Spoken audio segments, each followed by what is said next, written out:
नमस्ते। तुस दिखा दे न्यूज़ रूम 24 आवाज ते तुंदा अपना प्रोग्राम नवी सरकार लोकें दे मुद्दे ते तुंदा अपना होस्ट पवन शर्मा। प्रोग्राम की पूरा दिखना, लाइक करना, शेयर करना और कन्नै जेह्ड़ा WhatsApp नंबर उप्पर दित्ते दा ओहदे विच अपने मुद्दे भेजो, फोटो वीडियो भेजो और लोकें तक ये प्रोग्राम पहुंचाओ। शेयर ज़्यादा को ज़्यादा करो ताकि ये प्रोग्राम घर घर पुजे। तुंदे जेह्ड़े भी मुद्दे आते हैं अस चुकने आ, तुंदे प्रतिनिधियों ने गल करने आ।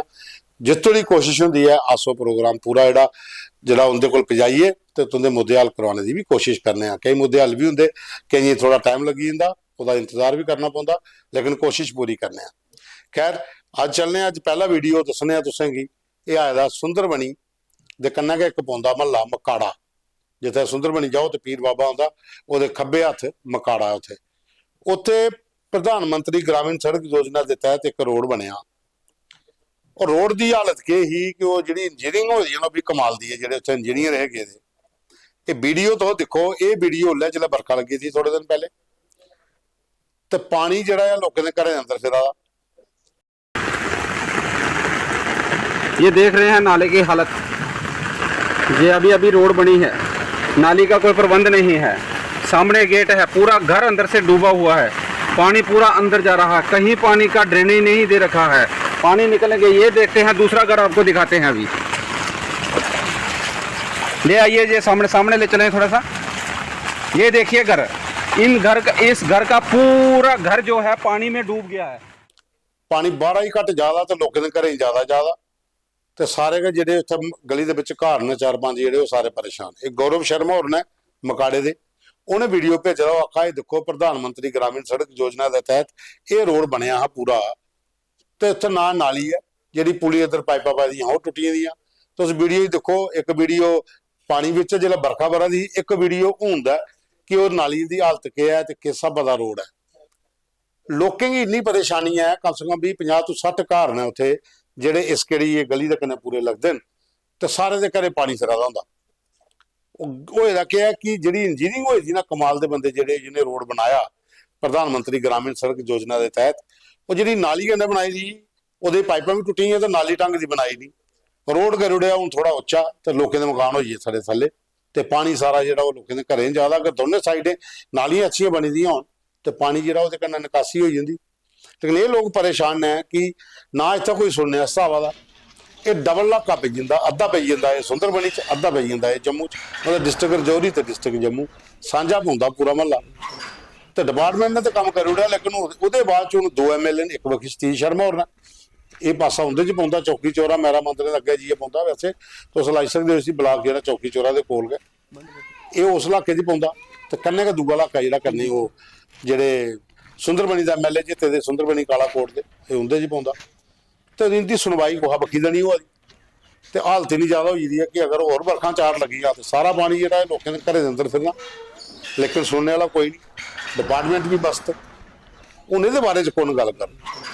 ये अस चाहते हैं कि दोए विधायक जो सुंदरबनी वाला भी तो सतीश शर्मा जो मंत्री है, ये भी अपनी टीमें आख्या जो डिपार्टमेंट जिन्हें चैक करो जी उत्थे अगर ये हालत हो रही है जो रोड बने का, तो लोगों की उन्हें कल परेशान किया जा रहा है, उनके घरें च पानी कैली फिरा।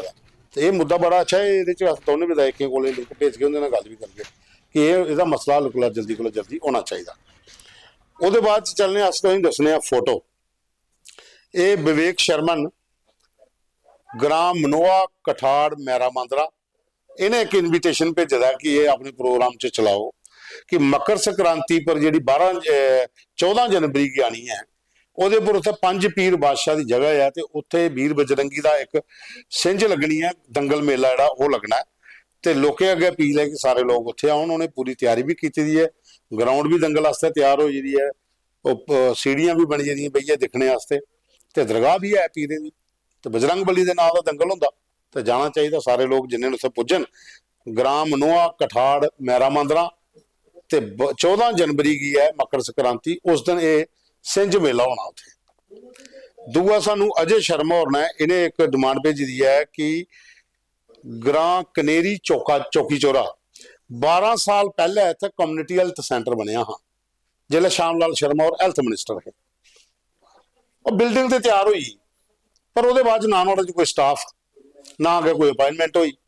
तो 12 साल का लोग बलगा देन कि कम्युनिटी हैल्थ सेंटर जोड़ा है वो ਉਦਘਾਟਨ ਹੋਇਆ ਤੇ ਲੋਕਾਂ ਦੇ ਭਾਲਿਆ ਕਰਨ ਭਈ ਲੋਕ ਇੱਥੇ ਡਾਕਟਰ ਵੀ ਆਉਣ ਤੇ ਲੋਕਾਂ ਦੇ ਵੀ ਕੰਮ ਹੋਣ, ਲੇਕਿਨ ਅਜੇ ਤੁਹਾਡੀ ਨਹੀਂ ਹੋਇਆ। ਤੇ ਲੋਕਾਂ ਕੀ ਕਈ ਕਿਲੋਮੀਟਰ ਦੂਰ ਦੂਗੇ ਹਸਪਤਾਲਾਂ 'ਚ ਜਾਣਾ ਪੈਂਦਾ। ਇੱਥੇ ਕਮ ਸੇ ਕਮ ਵੀ 10-15 ਗਰਾਂ ਜਿਹੜੇ ਪਾਉਂਦੇ ਨੇ। ਇਸ ਕੋਲ ਜਿਹੜਾ ਕਨੇਰੀ ਚੌਕੀ ਚੌਰੇ ਦਾ ਇਲਾਕਾ ਹੈ ਤੇ ਇਹਦੇ ਵੱਖੀ ਧਿਆਨ ਦੇਣਾ ਚਾਹੀਦਾ ਕੰਸਰਨਿੰਗ ਮੰਤਰੀ ਹੋਰ ਜਿਹੜੇ ਨੇ ਸਤੀਸ਼ ਸ਼ਰਮਾ ਜੀ, ਕਿ ਤੁੰਦੇ ਇਲਾਕੇ 'ਚ ਪਾਉਂਦਾ ਤੇ ਥੋੜਾ ਜਿਹਾ ਧਿਆਨ ਰੱਖੋ। ਤੁੰਦੇ ਦਾ ਚਾਚਾ ਹੋਰ ਇਹ ਜ਼ਿਲ੍ਹੇ ਹੈਲਥ ਮਿਨਿਸਟਰ ਹੋਲਾ ਬਣਿਆ ਹੈ ਤੇ ਹੁਣ ਲੋਕਾਂ ਦੀ ਅਗਰ ਬਿਲਡਿੰਗ ਤਿਆਰ ਹੋ ਜਾਂਦੀ ਹੈ ਪੂਰੀ ਬਣੀ ਇਹਦਾ ਤੇ ਲੋਕਾਂ ਸਪੁਰਦ ਕਰੋ, ਉਹਦਾ ਉਦਘਾਟਨ ਕਰਨ ਤੇ ਉੱਥੇ ਸਟਾਫ ਵਗੈਰਾ ਭੇਜਣ ਤਾਂ ਕਿ ਲੋਕਾਂ ਦੀ ਬਾਹਰ ਖੱਜਲ ਨਹੀਂ ਹੋਣੀ ਪਵੇ, ਦੂਰ ਦੂਰ ਨਹੀਂ ਜਾਣੇ ਪਵੇ। ਉਹਦੇ ਬਾਅਦ ਚ ਕੁਝ ਫੋਟੋ ਹੋਰ ਨੇ ਇਹ ਭੇਜੇ ਦੇ ਨੇ। ਰਮੇਸ਼ ਚੌਧਰੀ ਨਸ਼ਹਿਰਾ ਤੋਂ LOC ਕਨੈਕਟ ਕਲਾਲ ਏਰੀਆ ਉੱਥੋਂ ਦੇ ਸਰਪੰਚ ਨੇ, ਐਕਸ ਸਰਪੰਚ। ਇਹ ਵੀ ਸੋਸ਼ਲ ਐਕਟਿਵਿਸਟ ਨੇ, ਬੜਾ ਕੰਮ ਕਰਦੇ ਨੇ। ਬਾਰਡਰ ਏਰੀਆ ਚ ਫੌਜ ਕਨੇ ਬੜਾ ਤਾਵਾਨ ਰੱਖਦੇ ਨੇ ਆਪਣਾ। ਕਈ ਜਿਹੜੇ ਜਾਗਤ ਨਾਲ ਦੀ ਟ੍ਰੇਨਿੰਗਾਂ ਪ੍ਰੋਗਰਾਮ ਜਾਂ ਫੌਜ ਦੇ ਜਿਹੜੇ ਆਪਰੇਸ਼ਨ ਸਦਭਾਵਨਾ ਦੇ ਪ੍ਰੋਗਰਾਮ ਹੁੰਦੇ ਨੇ, ਜਨਾਨੀਆਂ ਵਾਸਤੇ ਸਿਲਾਈ ਮਸ਼ੀਨਾਂ ਦੀ ਕਟਿੰਗ ਦਾ ਬੜੇ ਸਾਰੇ ਕੰਮ ਜਿਹੜੇ ਨੇ ਉਹ ਕਰਦੇ ਰਹਿੰਦੇ ਨੇ। ਇਹਨੇ ਉੱਥੇ ਇੱਕ ਕਲਾਲ ਦੇ ਵਿੱਚ ਇੰਡੀਅਨ ਸਿਸਟਮ ਜਿਹੜਾ ਮੈਡੀਸਨ ਸਿਸਟਮ ਆ IMS ਡਿਸਪੈਂਸਰੀ ਹੀ, ਜਿਹਦੇ 'ਚ ਡਾਕਟਰ ਕੋਈ ਨਹੀਂ ਦਿੰਦਾ, ਬਿਲਡਿੰਗ ਤੇ ਬਣੀ ਹੈ ਜੀ, ਸਾਰਾ ਸਮਾਨ ਉੱਥੇ ਆ। ਇਹ ਕਾਫੀ ਦਿਨ ਦੇ ਦੌੜਾ ਦੇ ਤੇ ਫਿਰ ਇਹ ADMO ਵੀ ਮਿਲੇ ਤੇ ਉਹਦੇ ਫੋਟੋ ਤੁਸੀਂ ਦਿਖਾ ਦਿਓ। ਇਹ ਪੂਰੀ ਟੀਮ ਕਹਿੰਦੇ ਜੀ ਇਹ ਮਿਲਣ ਉਹਦੇ ਨਾਲ ਗੱਲਬਾਤ ਕੀਤੀ ਹੈ ਤੇ ਹੁਣ ਉੱਥੇ ਡਿਸਾਈਡ ਹੋਇਆ ਕਿ ਹਫ਼ਤੇ 'ਚ 2 ਦਿਨ ਡਾਕਟਰ ਉੱਥੇ ਵੀ ਆਇਆ ਕਰੇਗਾ। IMS ਬਿਲਡਿੰਗ 'ਚ ਜਿਹੜਾ ਇੰਡੀਅਨ ਜਿਹੜਾ ਆਯੁਰਵੈਦਿਕ ਰੱਖ ਸਕਦੇ ਤੁਸੀਂ ਮੈਡੀਸਨ ਸਿਸਟਮ, ਉਹਦੇ ਵਿੱਚ ਆਣੀ ਹੈ ਤੇ ਲੋਕਾਂ ਦੇ ਇਲਾਜ ਜਿਹੜੇ ਉੱਥੇ ਹੋਣਗੇ, ਕਿਉਂਕਿ ਬਾਰਡਰ ਦਾ ਇਲਾਕਾ ਦੂਰ ਦਰਾਜ ਦਾ। ਕਲਾਲ LOC ਪਰ ਬੜੀ ਦੂਰ ਪਾਉਂਦਾ ਸ਼ਹਿਰੇ ਕੋਲ ਅੱਗੇ ਤੇ ਲੋਕਾਂ ਦੀ ਥੋੜੀ ਸੁਵਿਧਾ ਮਿਲ ਜਾਂਦੀ ਹੈ ਇਹ ਜਿਹੜੇ ਕੰਮ ਕਰਨੇ ਤੇ ਇਹ ਬੜਾ ਅੱਛਾ ਇੱਕ ਪ੍ਰਯਾਸ ਆ ਸਰਪੰਚ ਰਮੇਸ਼ ਚੌਧਰੀ ਹੁੰਦਾ ਕਿ ਭਾਈ ਤੁਸੀਂ ਜਿਹੜੀ ਬਿਲਡਿੰਗ ਜਿਹੜੀ ਬਣੀ ਸੀ ਹਸਪਤਾਲਾਂ ਦੀ ਉੱਥੇ ਇੰਨੇ ਚਿਰ ਦਾ ਡਾਕਟਰ ਕੋਈ ਨਹੀਂ ਜ਼ਿਆਦਾ, ਉਹਦੇ ਵਾਸਤੇ ਤੁਸੀਂ ਥੋੜੀ ਸਰਕਾਰ ਕਰਨੇ ਗੱਲਬਾਤ ਕੀਤੀ ਹੈ ADMO ਕਰਨੇ ਤੇ ਉਹਨੇ ਉਹ ਮੰਨੇ ਕਿ ਇੱਕ ਡਾਕਟਰ ਜਿਹੜਾ ਹਫ਼ਤੇ 2 ਵਾਰੀ ਉੱਥੇ ਭੇਜ ਕੇ। ਉਹਦੇ ਬਾਅਦ ਸਾਨੂੰ ਫੋਟੋ ਆਏ ਨੇ ਬਿਸ਼ਨਾਹ ਦਾ। ਬਿਸ਼ਨਾਹ ਦੀ ਪਿੰਡੀ ਚਾੜਕਾਮ ਪੰਚਾਇਤ, ਕਠਾੜ ਪੰਚਾਇਤ, ਤਰੇਵਾ ਤੇ ਚੰਗੀਆ, 4 ਪੰਚਾਇਤਾਂ ਦਾ ਸਾਨੂੰ ਕਈ ਮੈਸੇਜ ਪਹਿਲਾਂ ਆਉਂਦੇ ਕਿ ਗਲੀਆਂ ਜੀ ਕਿੰਨੇ ਸਾਲ ਦੀਆਂ ਬਣੀ ਦੀਆਂ, ਨਾਲੀਆਂ ਜੀ ਉੱਥੇ ਹੈ ਹੀ ਨਹੀਂ ਹੈ, ਲੇਨ ਡਰੇਨ ਦਾ ਕੰਮ ਕੋਈ ਨਹੀਂ ਹੁੰਦਾ। 1 ਕਰੋੜ 7 ਲੱਖ ਰੁਪਏ ਦੇ ਕੰਮ ਜਿਹੜੇ ਨੇ 4 ਪੰਚਾਇਤਾਂ 'ਚ 33 ਲੱਖ ਦੇ ਹਿਸਾਬ ਕਰਨਾ ਜਾਂ 32 ਲੱਖ ਦੇ ਹਿਸਾਬ ਕਰਨਾ ਵੰਡੋਏ ਨੇ ਤੇ 4 ਪੰਚਾਇਤਾਂ ਦੇ ਵਿੱਚ ਜਿਹੜੀਆਂ ਗਲੀਆਂ ਟਾਇਲ ਪਵੇਗੀ ਤੇ ਕਨੇ ਨਾਲੀਆਂ ਵੀ ਬਣਨੀਆਂ। ਲੇਨ ਡਰੇਨਸ ਦਾ ਕੰਮ ਜਿਹੜਾ ਹੈ ਇਹ ਸ਼ੁਰੂ ਕਰਾਇਆ ਜਿਹੜੇ MLA ਰਜੀਵ ਭਗਤ ਹੋਣ। ਇਹ ਫੋਟੋ ਤੁਸੀਂ ਦਿਖਾ ਦਿਓ। ਇਹ 4 ਪੰਚਾਇਤਾਂ ਵਿੱਚ ਜੀ ਉਹਨੇ 1 ਕਰੋੜ 7 ਲੱਖ ਰੁਪਏ ਦੇ ਕੰਮ ਦਾ ਰਿਬਨ ਕਟਿਆ ਤੇ ਕੰਮ ਸ਼ੁਰੂ ਹੋਇਆ। ਟਾਇਲਾਂ ਵੀ ਪਈ ਜਾਣੀਆਂ, ਨਾਲੀਆਂ ਵੀ ਬਣੀਆਂ ਨਹੀਂ। ਲੋਕਾਂ ਦੀ ਜਿਹੜੀ ਬਰਖਾਬਾਰੀ ਦੇ ਵਿੱਚ ਸਿਸਟਮ ਹੁੰਦਾ ਕਿ ਪਾਣੀ ਜਿਹੜਾ ਲੋਕਾਂ ਦੇ ਘਰੇ ਆਈ ਜਾਂਦਾ, ਉਹ ਗਲੀਆਂ ਸ਼ੈਲ ਪੱਕੀਆਂ ਬਣੀ ਜਾਣਗੀਆਂ ਤੇ ਨਾਲੀਆਂ ਬਣੀ ਜਾਣਗੀਆਂ ਤੇ ਲੋਕਾਂ ਦੀ ਥੋੜੀ ਰਾਹਤ ਇੱਥੋਂ ਲੱਭਕ। ਤੇ ਇਹ ਬੜਾ ਪੁਰਾਣੇ ਮੁੱਦੇ, ਬੜੇ ਸਾਨੂੰ ਬੜੇ ਵਾਰੀ ਇਹ ਲੋਕ ਮੈਸੇਜ ਕਰਦੇ ਹੈ ਕਿ ਵਿਦਾਇਗੀ ਆਖੋ ਕਿ ਉਸ ਵਕਤ ਆਣ। ਇਹ ਵਿਜੇ ਕੁਮਾਰ ਸ਼ਰਮਾ ਹੋਰਾਂ ਨੇ ਇੱਕ ਮੈਸੇਜ ਭੇਜਿਆ, ਇਹ ਬੜਾ ਅੱਛਾ ਟਾਪਿਕ ਹੈ। ਮੈਂ ਸੋਚਿਆ ਕਿ ਇਸ ਮੁੱਦੇ ਪਰ ਡਿਬੇਟ ਵੀ ਕੀਤੀ ਜਾ ਸਕਦੀ ਹੈ ਕਿ ਜਿਵੇਂ ਤੁਸੀਂ ਕਿਸਾਨਾਂ ਵਾਸਤੇ ਇਹ ਲੱਗਦੀਆਂ ਦੁਕਾਨਾਂ ਉੱਥੇ ਦਵਾਈਆਂ ਵੀ ਦਿੰਦੇ ਹੋ ਕਿ ਫਸਲਾਂ 'ਚ ਪਾਣੇ ਵਾਸਤੇ, ਲੇਕਿਨ ਉਹਦਾ ਪੈਮਾਨਾ ਕੋਈ ਨਹੀਂ ਹੈ ਕਿ ਵੇਚਾ ਦਾ ਕੌਣ ਹੈ। ਜਿਵੇਂ ਤੁਸੀਂ ਇੱਕ ਮੈਡੀਕਲ ਅਸਿਸਟੈਂਟ ਦਾ ਕੋਰਸ ਕਰਦੇ ਹੋ, ਉਹਦੇ ਬਾਅਦ ਤੁਸੀਂ ਡਿਸਪੈਂਸਰੀ ਦੇ ਬਾਹਰ ਇੱਕ ਆਪਣੀ ਜਾਂ ਹਸਪੀਟਲ ਦੇ ਬਾਹਰ ਆਪਣੀ ਦੁਕਾਨ ਖੋਲੀ ਸਕਦੇ ਹੋ, ਉੱਥੇ ਤੁਸੀਂ ਦਵਾਈਆਂ ਵੇਚ ਸਕਦੇ ਹੋ। ਡਾਕਟਰ ਡਿਸਕ੍ਰਿਪਸ਼ਨ ਜਿਹੜੀਆਂ ਲਿਖਦੇ ਨੇ ਉਹ ਇਹ ਜਿਹੜਾ ਲਿਖਦਾ ਨੇ ਬੜਾ ਸਹੀ ਲਿਖਦਾ। ਉਹਨੇ ਕਿਹਾ ਕਿ ਕਿਆ ਜਿਹੜੀਆਂ ਫਸਲਾਂ 'ਚ ਦਵਾਈਆਂ ਪਾਉਂਦੀਆਂ ਹਨ ਉਹਦੇ ਵਾਸਤੇ ਜਿਹੜੇ ਐਗਰੀਕਲਚਰਿਸਟ ਨੇ ਜਿਹਨੇ ਟ੍ਰੇਨਿੰਗਾਂ ਕੀਤੀਆਂ ਨੇ ਉਹਨੇ ਕੀ ਲਾਇਸੈਂਸ ਕਿਉਂ ਨਹੀਂ ਮਿਲਾਦੇ। ਆਮ ਲੋਕ ਜਿਸ ਚਾਹੁੰਦਾ ਜਿਹਦਾ ਥੋੜਾ ਪ੍ਰੈਸ਼ਰ ਹੋਏ ਸਰਕਾਰ 'ਚ ਅਪਰੋਚ ਹੋਏ ਤਾਂ ਉਹ ਲਾਇਸੈਂਸ ਲੈ ਲੈਂਦਾ ਤੇ ਦਵਾਈਆਂ ਤੇ ਹਾਲਾ ਵਿੱਚ ਸ਼ੁਰੂ ਹੋ ਜਾਂਦਾ। क्या उसी नॉलेज है कि दवाइयां कितनी हार्मफुल हो सकती हैं। अगर कोई गलत दवाई फसल से पाउंदी है तो फसल तबाह हो जाती है। नॉलेज होनी चाहिए पूरी। अगर एक कैमिस्ट की शॉप जी है वो अगर वो बंदा ट्रेंड है, मैडिकल असिस्टेंट की ट्रेनिंग की है 2-3 साल की, उसके बाद कैमिस्ट कहना कि भैया काम किया एक्सपीरियंस के हिसाब पर उसी जो लाइसेंस दिता जाता है। तो इं का पैसटीसाइड्स का भी लाइसेंस उन्हें की मिलना चाहिए जिन्हें ट्रेनिंग की ये नहीं है कि जो हेल चला वो कोई भी बंदा आए जानिए दवाइयां का भी काम शुरू कर लै फसलें च पाने वास्ते।